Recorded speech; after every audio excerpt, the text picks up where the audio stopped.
Capítulo 10. Pagando con su propia moneda. Cuando miramos la vida de Jacob, descubrimos que su historia es parecida a la nuestra. Antes de que Dios empiece a obrar en nosotros, tendemos a tomar una actitud arrogante hacia Jacob y a juzgarlo como obstinado e irresponsable. Pero cuando comenzamos a reconocer nuestra propia naturaleza remanente de pecado y nuestra debilidad, pecaminosidad y obstinación, entonces vemos a Jacob en nosotros. Cuando llegamos a los últimos 17 años de la vida de Jacob y notamos sus palabras y todo su comportamiento, tenemos que alabar a Dios por su gracia obrando en este hombre. Es difícil encontrar otra persona en el Antiguo Testamento con un final como el de él. Brotan lágrimas al ver cómo Dios ha obrado en su vida y cómo la gracia lo ha transformado en un siervo. Un hombre aparentemente perdido fue transformado en un vaso útil para el propósito de Dios. Sin embargo, todo el fruto manifestado en Jacob fue el resultado de la disciplina de Dios en él. Dios tocó su fuerza natural y como resultado, él se convirtió con el paso del tiempo en un vaso para honra. Cuando el Espíritu nos disciplina, forma a Cristo en nosotros. Estas no son dos obras separadas. La vida de Cristo se forma en el carácter del discípulo y el fruto nace natural y espontáneamente. De modo que tenemos mucho que aprender de Jacob. Podemos distinguir 4 etapas en su vida. Primero, lo vemos tal como él era antes de que Dios viniera a su encuentro. Génesis 25-27. En segundo lugar, vemos su prueba y la disciplina del Espíritu por medio de las circunstancias. 28-31.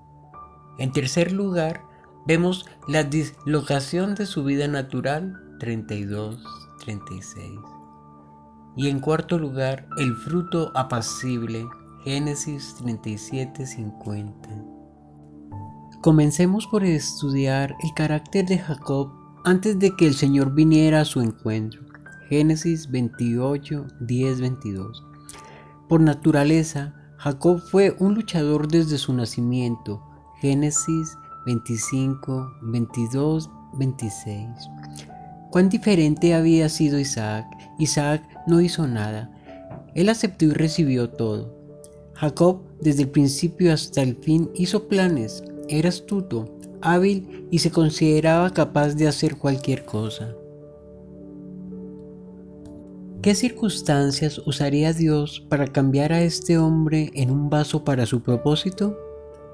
No solo las cosas que Jacob hacía estaban mal, sino también su propia naturaleza. Él quería nacer primero que Saúl, y cuando eso no ocurrió, usó toda clase de artimañas y estratagemas para recuperar la primogenitura. Así era Jacob. ¿De qué utilidad era este hombre para Dios? Evidentemente ninguna. Él debía ser cambiado, y el Señor, en su gracia, lo escogió y lo transformó. No solo esto, sino también cuando Rebeca concibió de Isaac nuestro padre, pues no había aún nacido, ni habían hecho aún ni bien ni mal, para que el propósito de Dios conforme a la elección permaneciese, no por las obras, sino por el que llama. Se le dijo a Rebeca, el mayor servirá al menor. Como está escrito, a Jacob amé, mas a Esaú aborrecí. Romanos 9:11-13. La elección de Dios es la única explicación. No existe ninguna otra. La Biblia nos habla claramente acerca de la elección de Dios. Si Él ha comenzado una buena obra en nosotros, no la dejará a medio hacer. Él es el primero y el postrero. La obra que Él ha comenzado a hacer en nosotros será completada. Si confiamos en la elección de Dios, podremos descansar en Él. Si creemos que es difícil que Dios obre en nuestras vidas, entonces pongamos nuestra confianza en el Dios de Jacob. Jacob no escogió a Dios primero, Dios le escogió a él. Antes de su nacimiento, el Señor lo escogió, y lo mismo sucede con todos los creyentes. La voluntad de Dios era que Esaú sirviera a Jacob a pesar de que él era el menor de los hijos de Isaac. Sin embargo, Jacob quiso asegurar por sus propios miembros, engañosos por cierto, que esto ocurriera. De modo que, en su juventud, cuando Esaú retornó de cazar después de un largo día, Jacob pactó con él y le quitó su primogenitura. «Déjame a mí ser el mayor y tú serás el menor», le dijo. Génesis 25, 29, 34. Su motivación era correcta, pero él usó su propia habilidad para lograr lo que Dios ya había dicho que ocurriría. Luego, en el capítulo 27, Jacob usó una vez más la mentira y engañó a su padre para lograr su bendición. Isaac había enviado a Esaú a cazar con el fin de darle a él su bendición. Si eso ocurría, entonces, ¿qué pasaría con la promesa de Dios que afirmaba que el mayor serviría al menor? Jacob había visto el designio detrás de la promesa y por tanto sintió temor de perder la bendición de Isaac. De alguna manera, él tenía que actuar para que la voluntad de Dios se cumpliera, pensó, ayudado por su madre. Desde su punto de vista, él estaba haciendo lo correcto, pero su razonamiento era el del hombre natural. Jacob no esperó a que Dios obrara e hiciera lo que había prometido, sino que él mismo se dispuso a llevar a cabo lo que, al parecer, según su raciocinio, Dios no iba a hacer. Nuestro hombre natural utiliza la fuerza humana para cumplir la voluntad del Señor. Si el arca de Dios parece estar en peligro de derrumbarse, allí está nuestra mano para detenerla. «Hay que hacer algo», exclamamos. Así es Jacob, el hombre natural, sabio y hábil. No obstante, el resultado de sus esfuerzos y engaños lo llevaron a salir huyendo por su vida debido a que su hermano Esaú quería matarlo. No solo el pecado del hombre lo hace incapaz de hacer la voluntad de Dios, también lo mejor del hombre es igualmente impotente. No importa cuán buenas sean las intenciones del corazón, si el hombre usó su fuerza natural para cumplirlas, el resultado será el fracaso. Jacob no había aprendido a conocer y esperar calladamente en Dios, quien dice claramente en su palabra: «Lo que hago yo, ¿quién lo estorbará?». Isaías 43:13. Dios le había escogido, Dios quería que él lo conociera, pero Jacob no se conocía ni siquiera a sí mismo. Él no pudo gozar de la bendición que logró por medio del engaño. Todo lo que recibió fue la disciplina de Dios. Los sabios, en su propia opinión, reciben mucha disciplina. Por medio de la disciplina, Dios le dio la bendición que él procuró obtener usando el engaño. Ya en Betel, antes de que hubiera dejado la tierra, la disciplina de Dios había comenzado en su vida. Génesis 28, 10-22. Allí Dios le habló en un sueño y le dijo: «Yo soy el Señor, el Dios de tu padre Abraham y el Dios de Isaac. La tierra en la que estás acostado te la daré a ti y a tu descendencia. También tu descendencia será como el polvo de la tierra, y te extenderás hacia el occidente y hacia el oriente, hacia el norte y hacia el sur. Y a ti, en tu simiente, serán benditas todas las familias de la tierra». Génesis 28, 13-14. No nos sorprendería que Dios dijera estas palabras al final de la vida de Jacob, pero aquí están al comienzo. El Señor le presenta toda su bendición cuando Jacob aún era el hombre natural, astuto, ingenioso en su propia opinión. ¿Cómo es posible esto? Pues bien, Dios mismo ya sabía lo que él iba a hacer en la vida de este hombre. Él sabía que Jacob no se escaparía de sus manos y llegaría a ver un vaso de honra. «Yo te la daré», dijo Dios. No había nada que Jacob tuviera que hacer. Qué maravilloso es saber que el Señor es un Dios que nos da confianza. Él sabe que puede llevar a cabo sus propios planes. El fin estaba asegurado. Los planes de Dios siempre lo están. La esperanza de Dios está en sí mismo, nunca en nosotros. Oh, si pudiéramos aprender cuán invencible es Dios. En Betel también debemos notar que a pesar de la condición espiritual de Jacob, Dios no tiene ninguna palabra de reproche para él. Nosotros sin duda la hubiéramos tenido. Sin embargo, el Señor no menciona lo que ocurrió. Él con el tiempo le enseñaría cómo se debían hacer las cosas, y las consecuencias de su pecado serían claves en ese proceso. 21 años más tarde, cuando Jacob volvió a Betel, era un hombre diferente. Dios ya había obrado en su vida. La promesa que el Señor le dio a Jacob en esta ocasión era mayor y tenía más alcance que aquella que le fue dada a Abraham o a Isaac.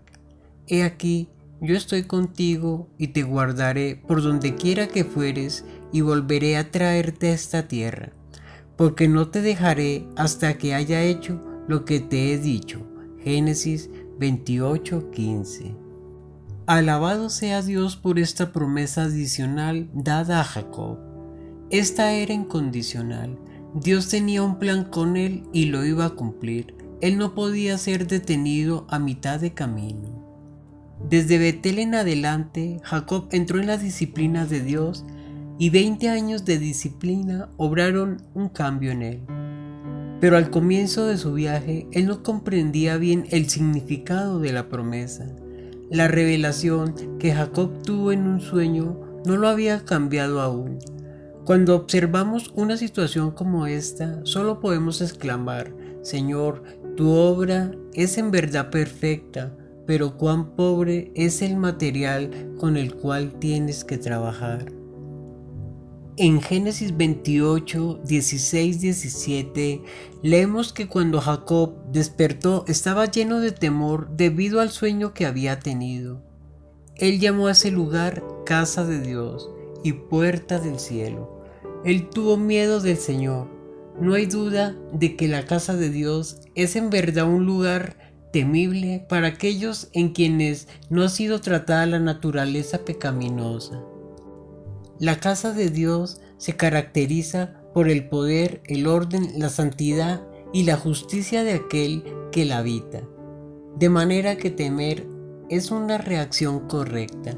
Después Jacob le dijo al Señor: si Dios está conmigo y me guarda en este viaje que realizo, si me da pan para comer y vestido para vestir, y yo vuelvo a paz a la casa de mi padre, el Señor será mi Dios. Génesis 28, 20, 21. Qué gran contraste existe entre las palabras de Dios a Jacob y las palabras de él a Dios. Jacob dice: si tú me das, entonces. Aquí vemos cuáles son los deseos de Jacob, es decir, alimento y vestido. Él no entendía cuál era el propósito de Dios. Sin embargo, la disciplina del espíritu le haría comprender las cosas en medio de la dificultad. En el versículo 22, Jacob agrega: y de todo lo que me dieres, el diezmo apartaré para ti. Así es Jacob. Si él recibía todo lo que pedía, entonces daría a Dios el diezmo, tal como si estuviese haciendo un contrato comercial con Dios. Sin embargo, esto era Betel, el rostro de Dios, y aunque Jacob no entendía bien la voluntad del Señor para él, desde este momento Dios sería para él el Dios de Betel. Después Jacob llegó a Harán, y en Génesis 29, 9-11 leemos que Raquel fue la primera de sus parientes en encontrarle. Aquí una vez más vemos la disciplina de Dios actuando, ya que lo primero que hizo Jacob al verla fue llorar. Ella despertó en él memorias de su pasado y de todo el camino que había andado. Antes de que él dejara su casa, era un hombre duro, insensible y sabía cómo detener lágrimas. Aquellos que no ven salida a su situación son los que lloran. El camino de Jacob le había llevado de la riqueza a la pobreza. Dios había tocado una vez más y le estaba demostrando su disciplina. Por un mes entero, Jacob fue huésped en la casa de sus parientes. Génesis 29:14. Después de eso, Labán le dijo: «Por ser tú mi hermano, ¿me servirás de balde? Dime cuál será tu salario». Verso 15. Sin embargo, en el verso 14 no contiene sugerencia alguna que nos permita pensar que Jacob estaba sirviendo a Labán, de manera que su tío le estaba anunciando un cambio de su relación. El hecho es que tanto Labán como Jacob tenían mentes comerciales. El hombre natural y el hombre del mundo están de acuerdo en esto. En Jacob había muchas cosas que pulir y Labán fue un instrumento de Dios para ese propósito. Hay bastante fricción cuando dos personas iguales se encuentran y conviven. Primero Labán se había referido a él como hueso mío y carne mía. Después dijo: «Trabaja y yo te pagaré». Era una forma cortés de decir: «No puedes vivir aquí de balde». En su propia casa Jacob había sido el hijo. Todo era suyo. Ahora Jacob era un sirviente, un pastor de ovejas, y su tío era un jefe exigente.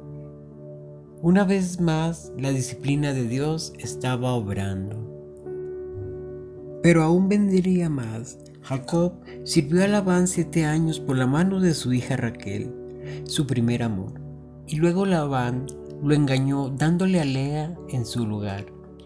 Siempre es amargo cuando nos pagan con nuestra propia moneda. De modo que Jacob sirvió otros 7 años, 14 en total, por las 2 hijas de Labán. Él cuidaba las ovejas y Labán cambió su salario 10 veces. De esa forma Jacob pasó por el fuego de la disciplina. Él fue probado, pero la mano de Dios siempre estuvo sobre él debido a que el Señor le había prometido llevarlo de vuelta a su casa. Labán podía planear y maquinar tanto como Jacob, incluso al punto de que Jacob tuvo dificultad en ganarle. No obstante, al final lo venció. Pensó cuidadosa y largamente cómo incrementar su hacienda y enriquecerse a costa de su tío, y al maquinar de esta forma demostró que su carácter no había cambiado. Sin embargo, Jacob reconoció la mano de Dios en su vida. Aunque a través de los años él no había mencionado el nombre de Dios, finalmente, con el nacimiento de José, pensó en su casa y procuró volver. Génesis 30:25. Pero en ese momento no podía hacerlo. Él estaba obligado a permanecer con Labán por 20 largos años. Dios siempre hace lo correcto. Las circunstancias son ordenadas por Él para nuestro bien. Son calculadas para minar y debilitar los puntos especialmente fuertes de nuestro carácter pecaminoso. Quizás en nuestras vidas Dios no use 20 años para formarnos, tal vez use más tiempo. Sin embargo, Él sabe lo que está haciendo. Vemos esto claramente al final de la vida de Jacob. Él antes había inspirado poco afecto en otros, pues todos tenían que servir sus fines, pero al final llegó a ser amable y cordial, en lo cual vosotros os alegráis, aunque ahora por un poco de tiempo, si es necesario, tengáis que ser afligidos en diversas pruebas, para que sometida a prueba vuestra fe, mucho más preciosa que el oro, el cual, aunque perecedero, se prueba con fuego, sea hallada en alabanza, gloria y honra cuando se ha manifestado Jesucristo. Primera de Pedro 1:6-7. No hay nada accidental en la vida del creyente, porque Dios controla todo lo que nos ocurre. No nos gusta la disciplina, pero su propósito es hacernos partícipes de la santidad del Señor. Amén.